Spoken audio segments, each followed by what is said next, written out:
So today I wanted to take a look at a video from John Stossel. If you're not familiar with Stossel's work, he is someone who's used the guise of investigative journalism over the years in order to further his right-wing libertarian perspective. He's also gotten, from what I understand, a lot of his work into classrooms and has thus influenced a lot of people quite in a way that Prager University would like to in this day and age. And given that he's kind of the old school Prager University and still has some relevance, I thought it would be good to take a look at some of his work and showcase it. This particular video that I'm looking at is called The Paris Climate Fraud, in which he defends Donald Trump's removal of the US from the Paris Climate Agreements.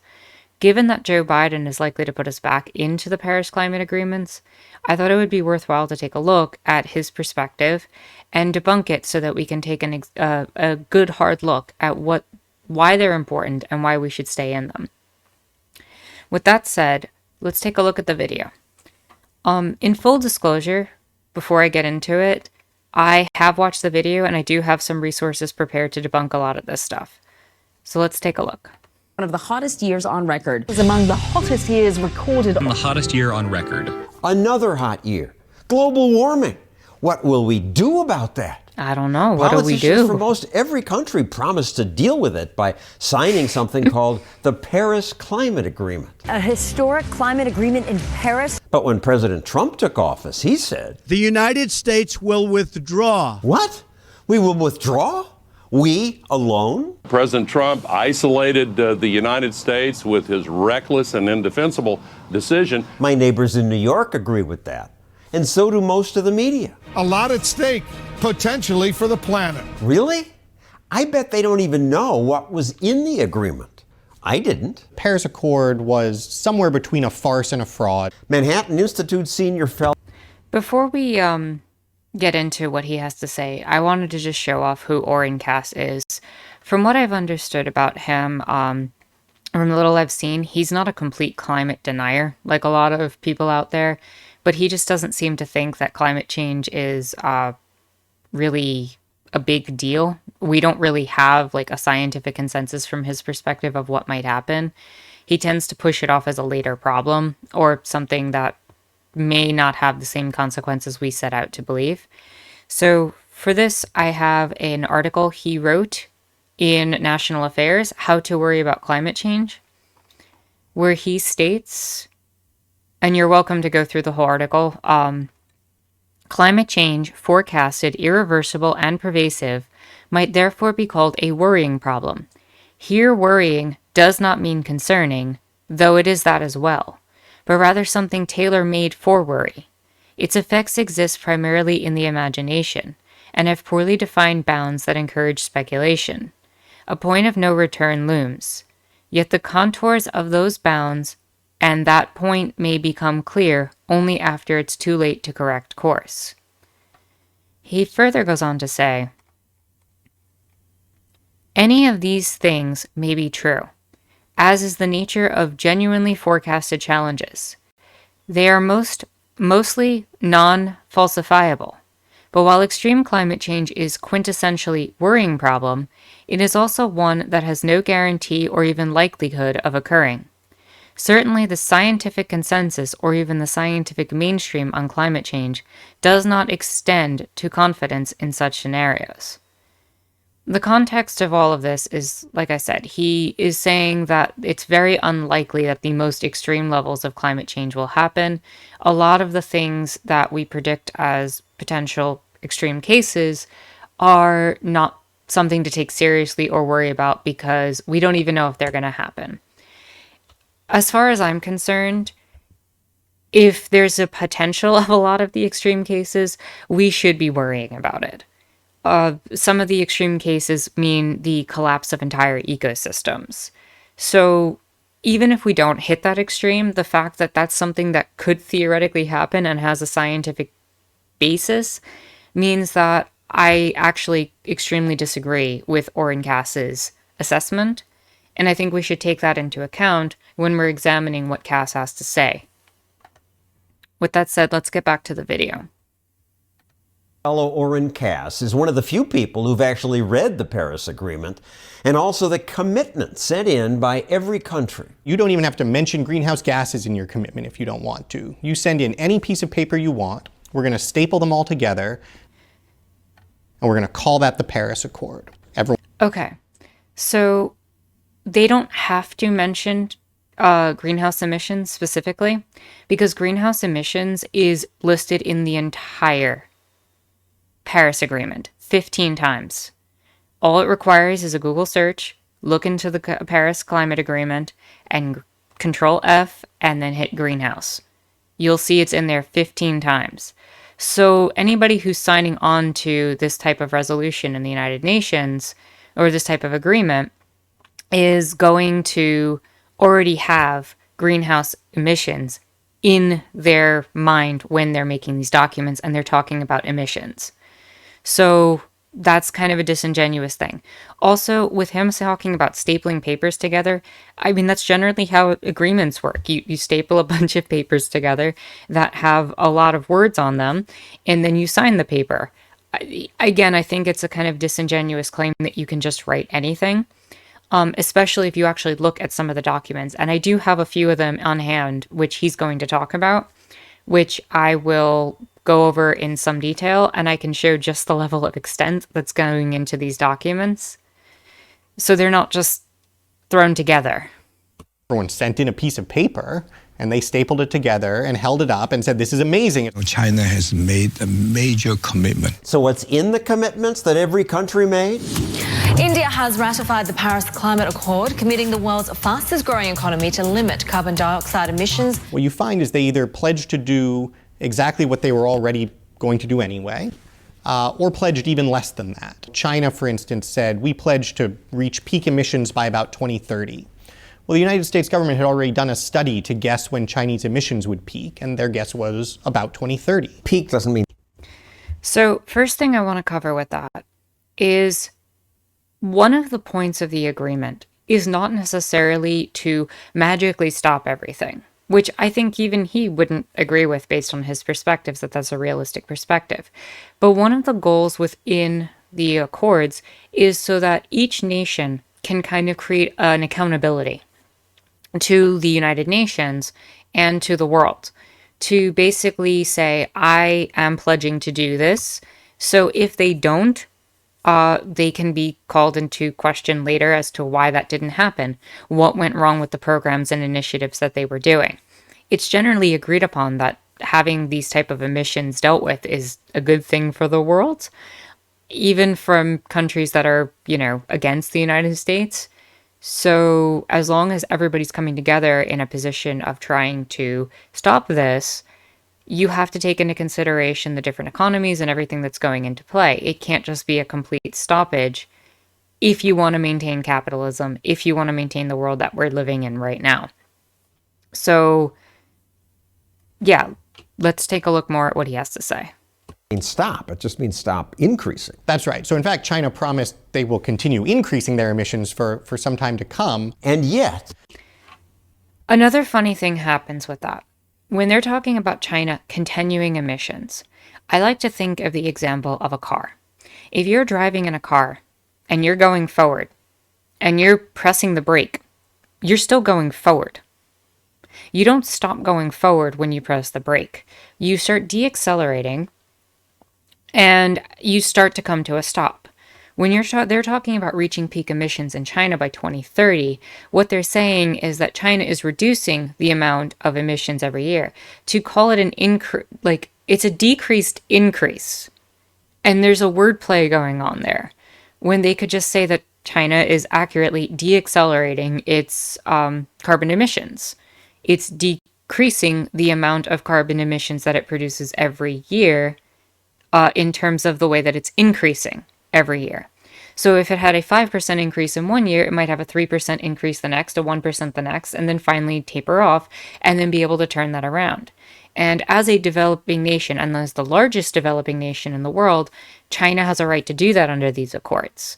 Because developing nations, especially when the issues of hunger and poverty and making sure people are fed and resourced are taken into account, developing nations are given a lot more leeway in terms of their emissions compared to developed nations, which I can show later. China was actually one of the better pledges. India made no pledge to limit their emissions at all. They pledged only to become more efficient, but they proposed to become efficient less quickly than they're already becoming more efficient. So their pledge was to slow down. So when it comes to India, I actually have their report open. And right here, we have India's progress in combating climate change. In recognition of the growing problem of climate change, India declared a voluntary goal of reducing the emissions intensity of its GDP by 20 to 25% over 2005 levels by 2020, despite having no binding mitigation obligations as per the convention. And again, the reason that they do not have an obligation is because they are one of the nations dealing with one of the greatest populations on the planet that needs to have their people fed. So they are given certain leeways that other countries are not. Getting back into it, a slew of policy measures were launched to achieve this goal. As a result, the emission intensity of our GDP has decreased by 12% between 2005 and 2010. It is a matter of satisfaction that the United Nations Environmental Programme, UNEP, in its Emissions Gap Report 2014, has recognized India as one of the countries on course to achieving its voluntary goal. So I don't know where he's getting his information from, considering this is supposedly the document he read. India is not only maintaining its levels that it volunteered to do, it is exceeding what it's required to do by the convention itself. And so, again, they're being disingenuous. My favorite was Pakistan, whose pledge was to reach a peak at some point, after which to begin reducing emissions. And so now we have to take a look at Pakistan's. Here we have in 5.2 in the INDC statement from Pakistan, having considered the existing potential for mitigation in the country, Pakistan intends to reduce up to 20% of its 2030 projected GHG greenhouse gas emissions, subject to availability of international grants to meet the total abatement costs for the indicated 20% reduction, amounting to about $40 billion at current prices. Pakistan's adaptation needs ranges between $7 to $14 billion per year during this period. And if we go up a little bit as to some of the national parameters, it even outlines the future emissions trajectory of Pakistan depends on a number of factors, both favorable and unfavorable. First, the huge gap in energy supply and demand presently faced by the country has to be met on a first-track basis if the economy is to follow the envisaged rate of growth. Secondly, with the country still at an early stage of development, any move to reduce GHG emissions without required financial assistance and technological support would compromise the nation's ability to meet growing needs of the huge population with high poverty levels. Thirdly, there are critical deficiencies in social and economic infrastructure requiring immediate attention of the government. Hence, it is reasonable to assume that the greenhouse gas emissions of Pakistan in 2030 would meet the 1603 M2 CO2 equivalent. Given that the future economic growth and associated growth in the energy sector, the peaking of emissions in Pakistan is expected to take place much beyond the year 2030. An exponential increase of greenhouse emissions for decades is likely to occur before any decrease in emissions can be expected. And the unfortunate reality with that is that there's no way to really deal with that in the current economic systems that we generally govern the world. They need to maintain a certain level of technical support, and what they're basically saying is it is contingent on factors that are slightly outside of Pakistan's control, and if the funding is provided to Pakistan, they will make all the steps and could potentially reduce up to 20%. So saying that they have no idea what's going on, or they're just throwing out anything and we just promise to get rid of it later, is disingenuous at best, lying at worst. And so this is the kind of stuff that they're going over. And just taking a brief look back at China since I'm here, So in China's report, it says that their goal is to achieve a carbon dioxide the peaking of dioxide emissions around 2030 and making their best efforts to peak early, to lower carbon dioxide emissions per unit of GDP by 60 to 65% from the 2005 level, to increase the share of non-fossil fuels in primary energy consumptions around 20%, and to increase the forest stock volume by around 4.5 billion cubic meters in the 2005 level. These are reports that are guaranteeing some of the ways that different societies, and I'm just scrolling through so you can see, they're trying in their best ways to talk about mitigating, adapting, reaching technological advancements, coming up with like ways to deal with it in their legal systems. And looking back at India, again, mitigation strategies, enhancing energy efficiency, enhancing industry, developing climate resilient urban centers. They're trying to find ways to maneuver in this environment in such a way that they can feed their people, sustain themselves, and continue the direction towards reducing emissions. You can't just completely shut it down under capitalism and under the current world economic systems. That's just not going to happen. Too many people will suffer from that. So unless they're advocating for that, this is disingenuous at best. And potentially really dangerous, actually, at worst. So you can staple those together and you can say we now have a global agreement, but what you have is an agreement to do nothing.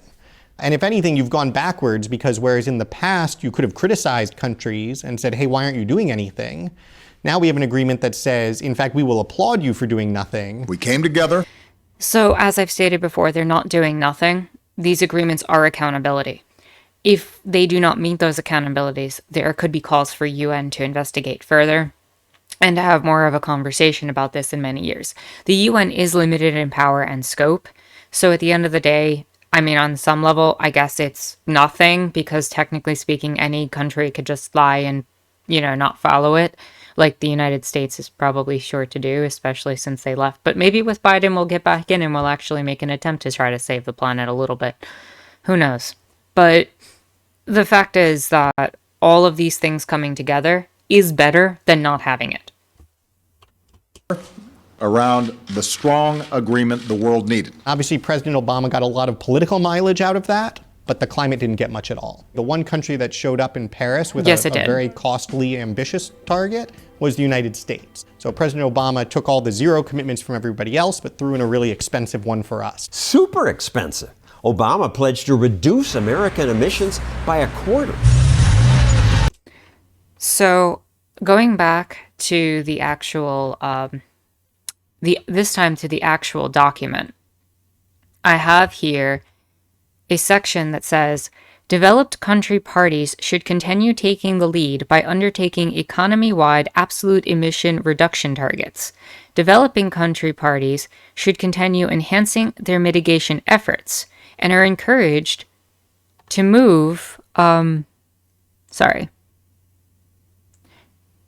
Developing country parties should continue enhancing their mitigation efforts and are encouraged to move over time towards economy-wide emission reduction or limitation targets in the light of different national circumstances. That's what every nation that we've read about is doing. The United States is in a privileged position, and it can reduce its factors more than anyone else. We're a developed nation, whereas the other nations that were being looked at tend to be nations that are developing and are having a lot of issues with hunger, poverty, and making sure their people are fed. And a lot of that has to do with colonialism, which I guess they don't want to take any responsibility for. Of course, it's true that the United States produces twice as much greenhouse gas per person as China and India. So isn't it on us to do more? Even if we zeroed out our emissions tomorrow, the future of climate change is still a question of what happens in China and India. So unfortunately, that's a true statement. The U.S. dropping all of its greenhouse emissions and everything wouldn't save the planet. That's why we need to be in a worldwide agreement where we are one of the forerunners of that agreement. Otherwise, what are we doing? heading out. When Trump said he was leaving the Paris Accord, he was trashed by politicians across the world. I'm dismayed at the U.S. decision to pull out of the Paris Agreement. Good. President Obama said, this administration joins a handful of nations that reject the future. Yes. If the future is worthless climate agreements that everyone goes to Paris to talk about, then first of all, that's a very sad future, and it's one that we should be proud to reject. The Earth is warming. Man may well be increasing that. But the solution isn't to waste billions by forcing emissions cuts here while other countries do nothing, while pretending to make cuts. Trump was right to repudiate this phony treaty. Most of us didn't even know how phony it was. It's not phony. But now we do. The truth is that none of it's phony. All of the other nations are making an attempt, a genuine attempt, from at least the documents they're submitting, to try to reduce emissions. Certainly, they're just as trustworthy as the United States on a world stage.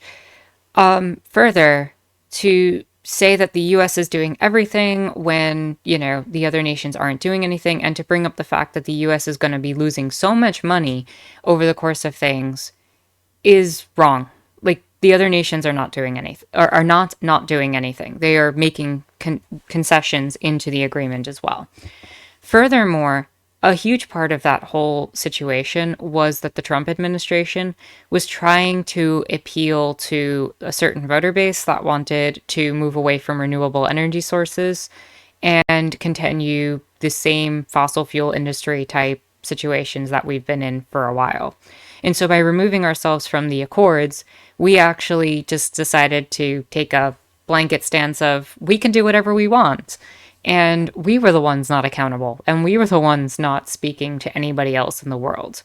And so hopefully, even though Biden and his administration are probably not enough for a lot of the things I'd like to see, this is one of them where they can actually come through, where we can rejoin these accords and try to start at least reducing some of the damage to this planet. And if you like this video, give it a thumbs up, hit the subscribe button, and click the bell for notifications. You can check for my Twitter in the description and check out my brand new Discord below.